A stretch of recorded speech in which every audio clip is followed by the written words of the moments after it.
Welcome to the UK news on September 25th in 2021. First, we have to talk about the consumerism collapse. Rising cost of living in Great Britain as a result of an energy crisis is putting pressure on consumerism. A survey by market researcher GfK published on Friday showed that consumer confidence fell by 5 points to minus 13 points in September. That is the biggest minus since October 2020. All indicators fell compared to the previous month, including confidence in the general economic situation and personal financial situation. The results are likely to deal another blow to the battered retailers. Consumers stepped on the brakes in September, said GfK expert Joe Staton. There are enough worries. Rising fuel and food prices, a significant increase in inflation, tax increases, empty shelves, and the end of short-time work benefits. Consumers were visibly worried about their finances and economic development, Staton said. And he said, when consumers' confidence falls, shoppers tend to spend less, and that dampens the overall economic outlook for the UK. While supermarket shelves have recently been empty again and again due to tens of thousands of missing truck drivers as a result of the pandemic, and of course stricter Brexit immigration laws, sharply rising gas prices are now causing quite an unrest. And now let's talk about monetary policy. The Bank of England remains true to its loose monetary policy despite the rapid rises in prices. The monetary authorities around Central Bank Chief Andrew Bailey left the key rate at 0.1% on Thursday. They also stuck to the volume of their ongoing securities purchase program of £895 billion. That's well over €1 trillion. In August, consumer prices in Great Britain rose by 3.2% compared to the previous year, the highest value since March 2012.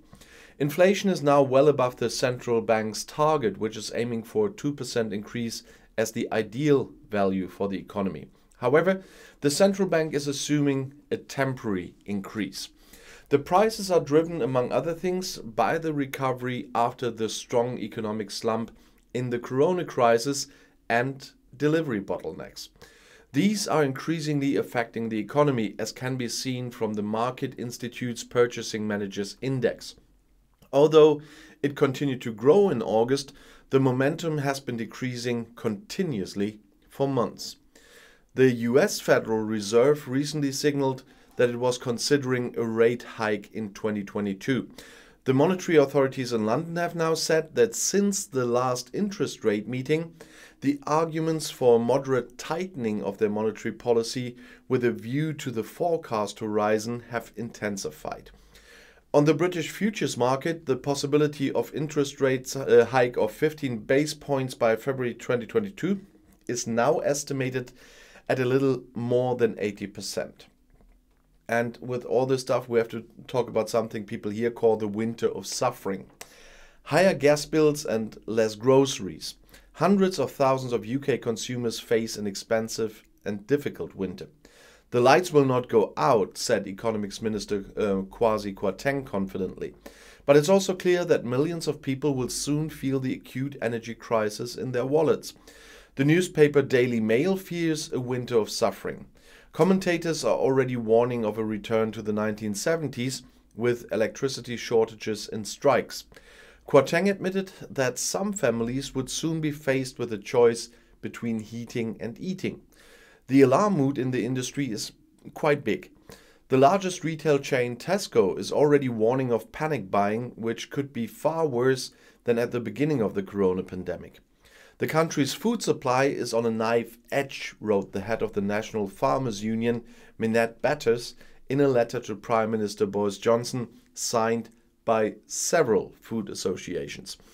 The industry is already under enormous pressure. Due to strict immigration rules after Brexit, there are no truck drivers, supplies are not always guaranteed, and supermarket shelves across the country remain empty. Now, the increased natural gas prices are aggravating the situation, in a chain reaction that amazes most customers. The focus is on carbon dioxide, the CO2, Food and beverage manufacturers need the gas to stun slaughter cattle and to vacuum seal packaging. Now CO2 is a byproduct that arises in the manufacture of fertilizers. But because some producers shut down their factories because of the high energy prices, the gas is now lacking. Meat producers fear an enormous backlog, as a result of which they would have to cull tens of thousands of animals. CO2 prices could also multiply, and food could become more expensive. At least 1.5 million people suddenly lost their utility because several small energy companies went to their knees, as we would say. They had offered their customers extremely cheap contracts, but had not secured the financing themselves. The rising prices are now causing these constructs to collapse.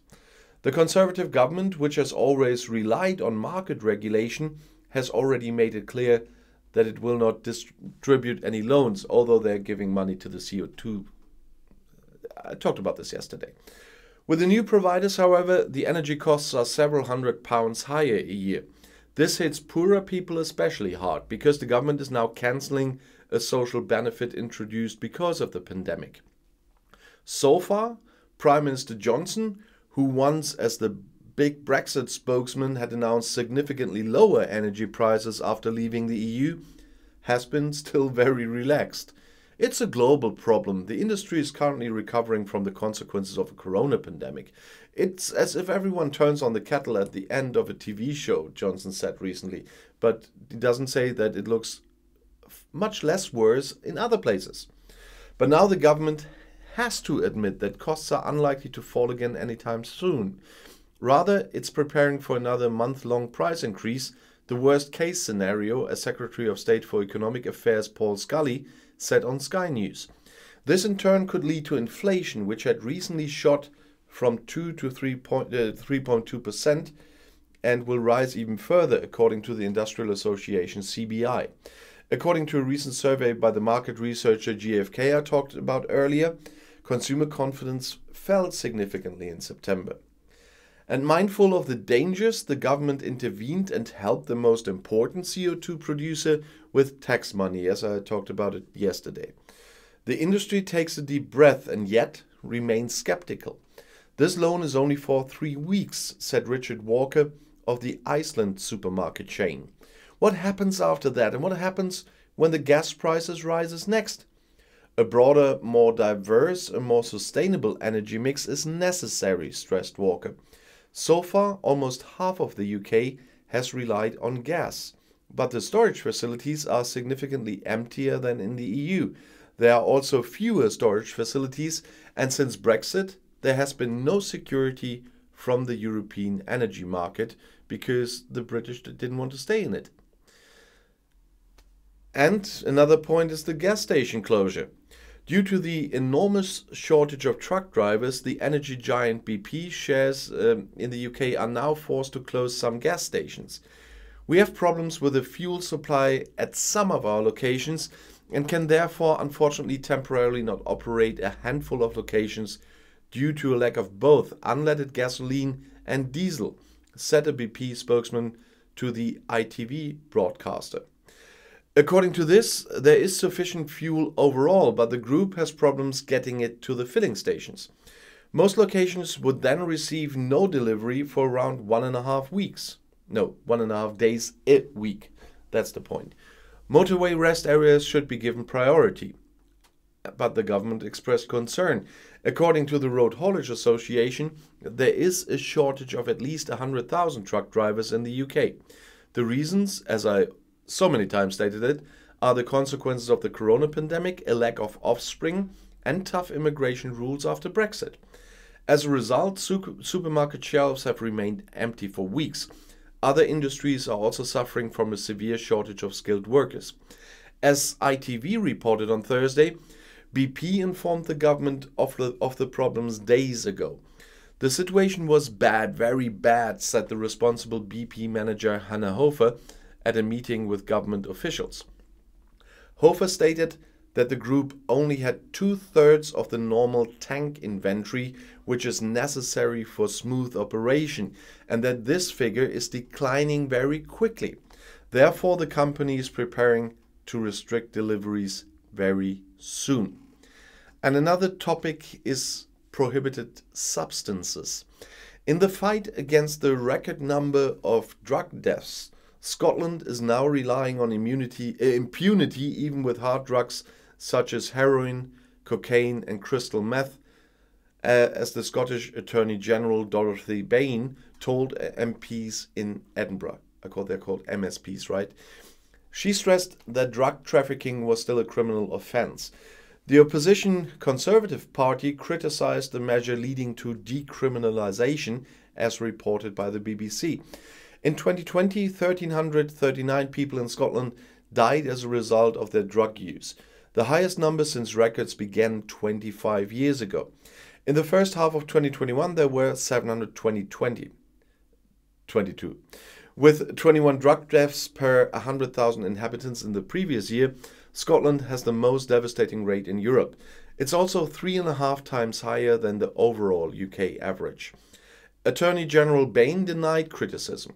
There is no one-size-fits-all response to a person in possession of a prohibited substance or a person who is addicted to drugs, Bain said. And she said, the most appropriate response, the smartest response in any drug case, must be tailored to the facts and circumstances of both the alleged crime and the perpetrator. For drugs in the Class B category, including cannabis, and Class C, for example, Rohypnol or Valium, a warning instead of criminal prosecution is already possible. So let's see how well that will work. And I'll see you in my next video. Bis gleich.